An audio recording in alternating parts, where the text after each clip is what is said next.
lisez. Vous n'imaginez pas le plaisir que ça va vous procurer. Je le dis avec beaucoup de conviction parce que j'ai moi-même des enfants, j'en ai un qui est lycéen, et c'est devenu un combat la lecture. Et je veux juste dire à tous ceux qui nous écoutent que ce combat, nous le menons avec Marc Ledré-Lacharrière, avec Luce Perrault, avec Éric Reynard qui est présent, avec tous les journalistes qui sont présents ici et qui écrivent. Ce n'est pas pour vous ennuyer, ce n'est pas pour faire des leçons de morale, ce n'est pas pour vous obliger à faire des activités qui seraient pénibles. C'est parce que, je le redis, la lecture est un immense plaisir, qu'elle va développer votre imagination, qu'elle va vous permettre de vous ouvrir à des mondes radicalement nouveaux dans lesquels vous ne seriez pas entré sans les mots, qu'elle va vous permettre de mieux comprendre qui vous êtes, de mettre des mots sur des choses que vous ressentez et que vous ne savez même pas de vous-même, et qu'une personne totalement inconnue, que vous n'avez jamais rencontrée, que vous n'avez jamais vue, que probablement vous ne verrez jamais et que vous ne rencontrerez jamais, vous soufflera à l'oreille, par les mots, dans le silence de la lecture, des choses que vous n'auriez jamais comprises sur vous si vous ne les aviez pas lues. On apprend plus sur son désir d'aventure en lisant Robinson Crusoe qu'en partant en voyage.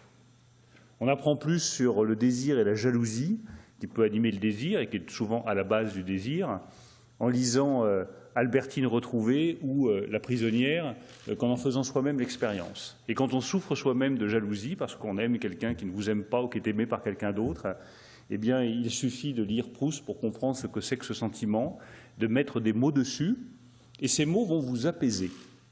Ces mots vont vous apaiser parce que vont vous faire comprendre que vous faites partie d'une collectivité qui ressent les mêmes choses et que vous n'êtes pas tout seul. Et c'est ça la singularité de la lecture. C'est que c'est une activité solitaire qui vous ouvre au reste du monde. Vous êtes seul et vous n'êtes jamais autant avec tous les autres que lorsque vous lisez un livre. Donc je le redis à tous ceux qui nous écoutent, à tous les jeunes qui nous écoutent, lisez, arrachez-vous aux écrans. Arrachez-vous aux écrans.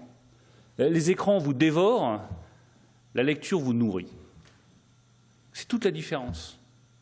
Les écrans vous vident, les livres vous remplissent. C'est toute la différence.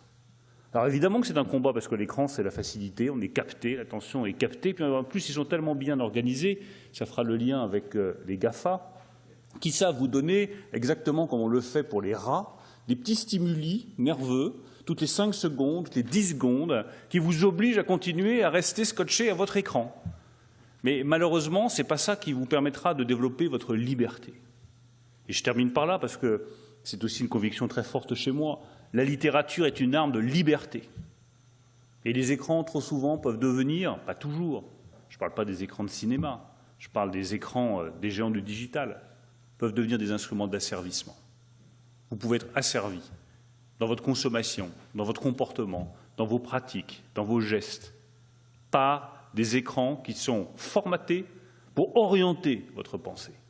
La littérature, elle vous donne de la liberté. Les mots vous donnent la liberté pour vous construire et être ce que vous êtes. Je le dis à toutes les lycéennes et tous les lycéens qui nous écoutent, vous êtes chacun unique.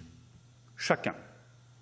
Eh bien, la littérature vous permettra, et les livres vous permettront, de découvrir à quel point vous êtes unique et à quel point vous ne ressemblez à personne d'autre. C'est ça ce qui fait l'humanité. Chaque personne est unique et c'est la littérature qui nous l'apprend.